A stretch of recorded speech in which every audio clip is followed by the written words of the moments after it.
I'm Jason Epperson. This is Parkography, and it's time for the latest in national park and public lands news. First up, Grand Canyon National Park has closed lodging on the south rim of the park due to a series of significant breaks in the 12.5-mile Trans-Canyon Waterline that supplies water from the canyon for use in the park. Since mid-November, the park has faced challenges with water supply, and currently no water is being pumped to the south rim. They have cisterns that hold a lot of water, but there's no water being added to them at the moment. Effective this past Saturday, December 6th, all park concessions have halted overnight accommodations. Again, this is the south rim, not the north rim, where the fire was earlier this year. The north rim is already closed for the season. Only dry camping is permitted at the park's campgrounds. However, faucets and bathrooms and the camper services dump station remain operational. Park residents are being asked to help conserve water by limiting showers to 5 minutes or less and flushing toilets selectively. And hikers in the backcountry must carry all necessary water or methods to treat water. Originally built in the 1960s, the Trans-Canyon Waterline provides potable water for facilities on the South Rim and Inner Canyon. The waterline has exceeded its expected lifespan and experiences frequent failures, which require expensive and continuous maintenance work to repair leaks. The National Park Service started construction in 2023 on a multi-year $208 million rehabilitation of the Trans-Canyon Waterline and upgrades to the associated water delivery system. It includes lots of things like a water treatment plant and a helipad and more. The supply of drinking water for most of the park is Roaring Springs, about 4,000 feet below the North Rim, and that has to be pumped up to the North Rim, down to the lodging at the canyon base, and also back up to the South Rim, another 4,800 feet up. That's almost twice the height of the tallest building in the world, and it has to be done while protecting a sensitive environment. We've seen many of these closures in recent years, and they'll probably happen a couple of times next year until all the pipeline is modernized. At Theodore Roosevelt National Park, a ribbon-cutting ceremony has marked the completion of the approximately $51 million South Unit Scenic Loop Road Rehabilitation Project.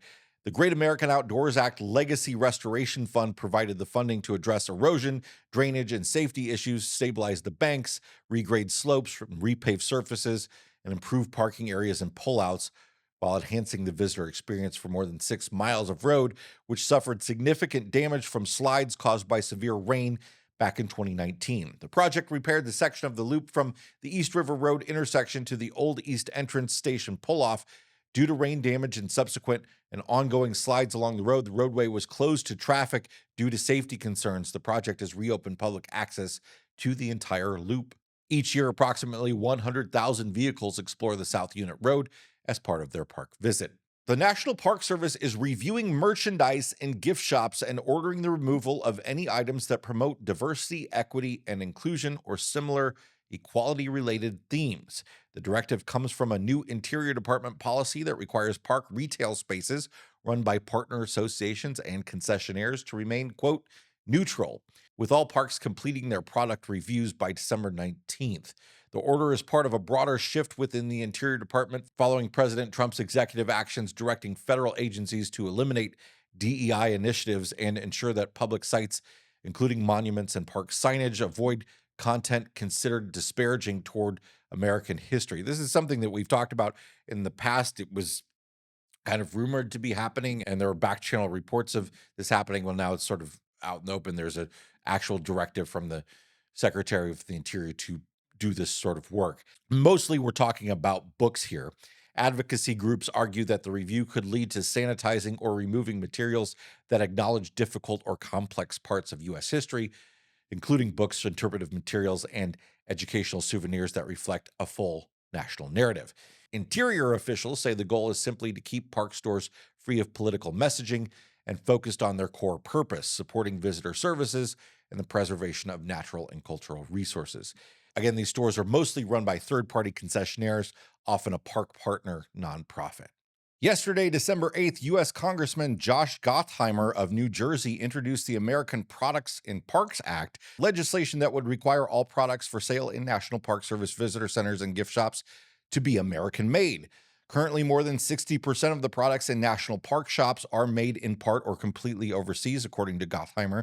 The bill would mandate that a product may only be sold at a National Park Service gift shop or visitor center if the final assembly or processing of the product occurs in the U.S., all significant processing going into the product occurs in the U.S., or all or virtually all ingredients or components of the product are made and sourced in the U.S. Many of the American flags, t-shirts, snow globes, phone cases, maps, calendars, and even pictures and paintings of our national parks. Many of them aren't actually made in America. Only 39% of products sold at our national parks are made in America. So these dollars aren't supporting American manufacturers and businesses, creating American jobs, or supporting economic growth for our families. Instead, by buying these products at our national parks, Americans are sending their hard-earned dollars overseas and helping countries like China reap the benefits. Gottheimer is also writing a letter to the U.S. Department of Commerce and the U.S. Small Business Administration on conducting supply chain analysis with the National Park Service to find American manufactured items to be sold in national parks. More in a moment, but first, this episode is sponsored by Slinky Stove. Slinky Stove is the patented collapsible fire pit that stays intact when packed. It's perfect for RVs and car camping or in your own backyard. It sets up in seconds, providing you with smokeless airflow rings and a clean burning fire. No more dancing around campfire smoke. Inexpensive and packed with extras, the Slinky Stove offers a 3-level cooking system that gives you flexibility, whether it's morning coffee or evening campfire chili. And with contained ash, cleanup's quick, just the way it should be on public lands. Order yours now at slinkystove.com or click the link in the description. Turning to state parks, Arkansas has officially begun the process of creating its newest state park, Blanchard Springs State Park, centered around one of the state's most impressive cavern systems. Governor Sarah Huckabee Sanders signed an agreement with the U.S. Forest Service on December 8th to transition the Blanchard Springs Cavern Complex, located in Stone County, from federal management into what will become Arkansas's 53rd state park. Blanchard Springs is the second largest cavern system in the state and already draws about 70,000 visitors a year. The area includes more than 8 miles of explored cave passages, plus a campground, beach area, picnic sites, and hiking trails. Geologists believe the cave has remained structurally unchanged for over 10,000 years, and state-level management is expected to bring stronger conservation protections as visitation continues to grow. A new report says Florida state parks will need nearly $760 million in repairs over the next decade. The Florida Department of Environmental Protection outlined the estimate, pointing to widespread infrastructure issues across the park system. Most of the money, about 2/3, would go toward fixing visitor centers, cabins, pavilions, restrooms, and other public use buildings. Another quarter is recommended for repairing roads inside the parks, many of which frequently flood or deteriorate under heavy use. The remaining funds would go toward upgrading wastewater systems, stabilizing shorelines, and addressing other long-term maintenance needs. Lawmakers say the report is an important first step in identifying priorities as Florida's most popular outdoor destinations continue to face growing visitation and aging infrastructure. And New Jersey is rolling out a major rebranding effort for its state parks, forests, and historic sites as the country approaches its 250th birthday. The project includes a new statewide logo, updated signage, refreshed park-specific logos, and a line of branded merchandise that will eventually expand to an online store.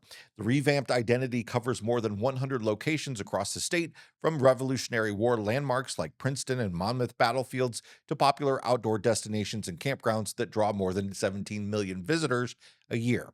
The announcement took place at the newly restored Rockingham Historic Site, where George Washington wrote his farewell orders to the Army.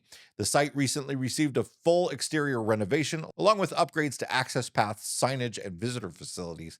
This is all part of New Jersey's investment in preparing its Revolutionary War sites for 2026. Upgrades are underway at major locations across the state, capped by a new visitor center and museum planned for Washington Crossing State Park.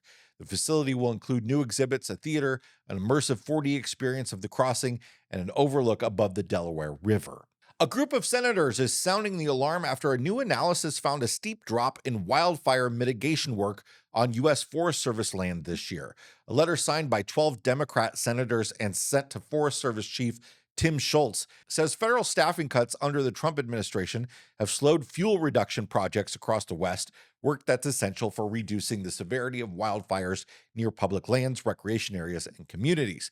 The administration removed an estimated 3,400 Forest Service employees at the start of Trump's second term, with more departures following through a voluntary resignation program. While officials have insisted the agency still has enough staffing and resources, data reviewed by the nonprofit Grassroots Wildland Firefighters shows a different picture. Hazardous fuel treatments on Forest Service land dropped 38% compared to the recent average. Between January and September, about 1.7 million acres were treated, down from a 4-year average of 3.6 million. The senators say as many as 27% of firefighting positions remain vacant, and they're asking the Forest Service to explain how it plans to maintain wildfire readiness and ramp up mitigation efforts, especially as western states face higher fire risk and longer fire seasons.